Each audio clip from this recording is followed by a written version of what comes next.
Sekretaris Perusahaan PT Davam Properti Indonesia Tbk, Sofiadi Noratman, menyampaikan bahwa secara keseluruhan outlook industri perhotelan tahun ini masih tergolong optimistis.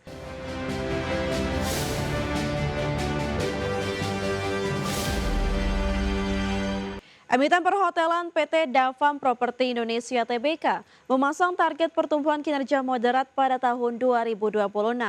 Di mana proyeksi ini seiring dengan tekanan kenaikan harga tiket pesawat akibat mahalnya aftur dan full surcharge yang dapat memicu penurunan tingkat okupansi kamar hotel.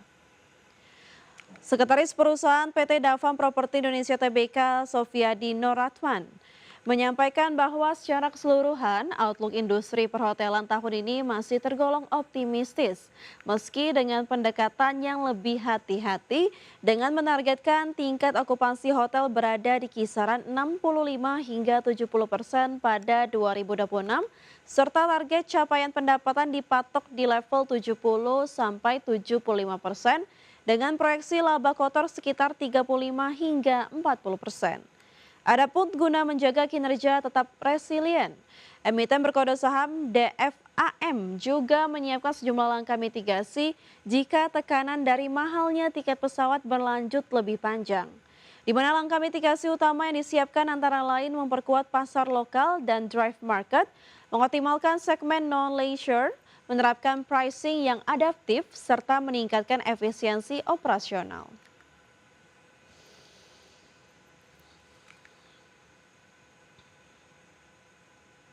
Pemirsa, Chairman di Indonesian Iron and Steel Industry Association, Muhammad Akbar, mengungkapkan pihaknya akan terus memperkuat peran IISIA atau ISIA sebagai wadah kolaborasi industri baja nasional. Terlebih, industri baja bukan hanya sektor ekonomi, tetapi fondasi pembangunan bangsa. Selain itu, pihaknya juga akan melakukan inovasi sekaligus berorientasi pada keberlanjutan lingkungan dengan mendorong penerapan teknologi hijau di sektor baja. Akbar menambahkan, industri baja nasional memiliki komitmen yang kuat untuk mempercepat transformasi menuju green steel atau baja ramah lingkungan, seiring meningkatnya tuntutan global terhadap produk rendah emisi. Menjadi upaya kita bersama, ya, bagaimana bisa seperti yang dikatakan upaya-upaya trade release gitu ya, upaya-upaya anti dumping yang memang sudah waktunya untuk kita laksanakan secara fairness, ya, sehingga kita sangat apresiasi oleh KADI, ya, sangat apresiasi bagaimana bisa menerapkan biaya masuk.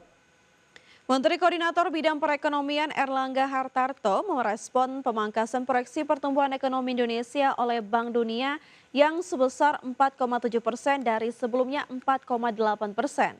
Erlangga menilai revisi tersebut merupakan hal yang wajar di tengah meningkatnya ketegangan geopolitik global. Penyesuaian proyeksi tak hanya terjadi terhadap Indonesia, tetapi juga pada sejumlah negara lainnya.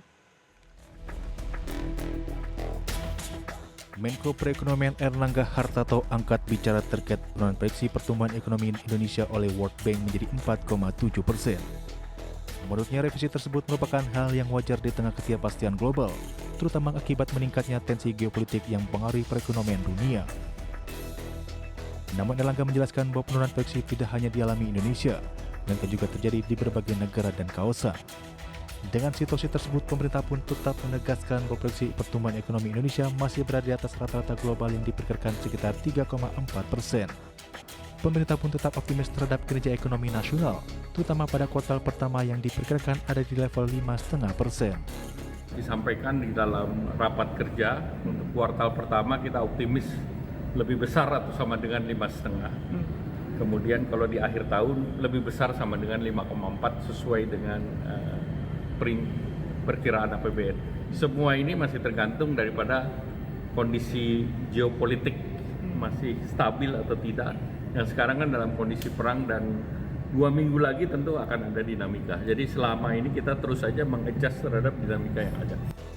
Erlangga menambahkan bahwa Indonesia kerap mencatatkan realisasi ekonomi yang lebih baik dibandingkan prediksi lembaga internasional, sehingga target pertumbuhan ekonomi tahun ini masih berada di kisarannya.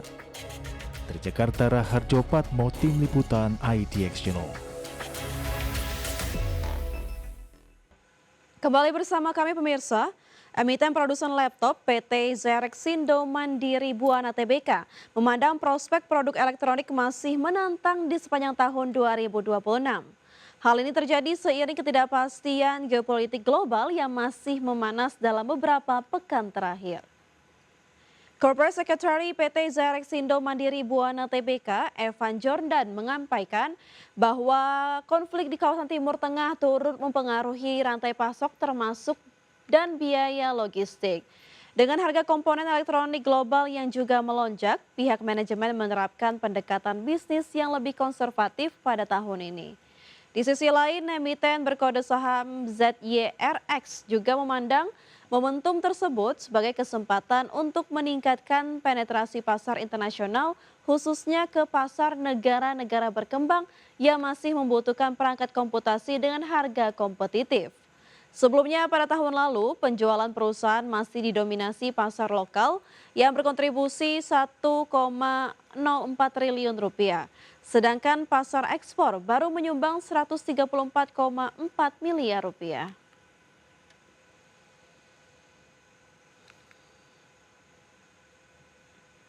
Pemirsa, Mitra Rumah Sakit PT Mitra Keluarga Karya Sehat Tbk mengalokasikan belanja modal sebesar 900 miliar hingga 1 triliun rupiah pada tahun 2026. Di mana alokasi capex tersebut akan difokuskan untuk pengembangan rumah sakit baru serta peningkatan fasilitas di rumah sakit existing. Emiten Rumah Sakit PT Mitra Keluarga Karya Sehat Tbk mengalokasikan belanja modal sebesar 900 miliar hingga 1 triliun rupiah untuk mendukung ekspansi usaha, di mana alokasi capex tersebut akan difokuskan pada pengembangan rumah sakit baru serta peningkatan fasilitas di rumah sakit existing.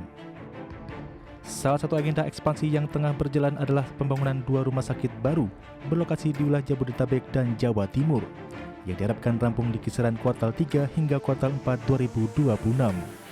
Selain ekspansi organik melalui pembangunan rumah sakit baru, perseroan juga tetap melakukan pengembangan pada sejumlah rumah sakit yang masih beroperasi. Sementara itu, dari sisi pendanaan, emiten berkode saham MIKA ini memastikan seluruh kebutuhan ekspansi pada tahun 2026 akan berasal dari kas internal perusahaan. Dengan strategi tersebut, pihak manajemen optimis ekspansi yang dilakukan dapat berjalan optimal tanpa menambah beban keuangan sekaligus memperkuat posisi di industri rumah sakit nasional.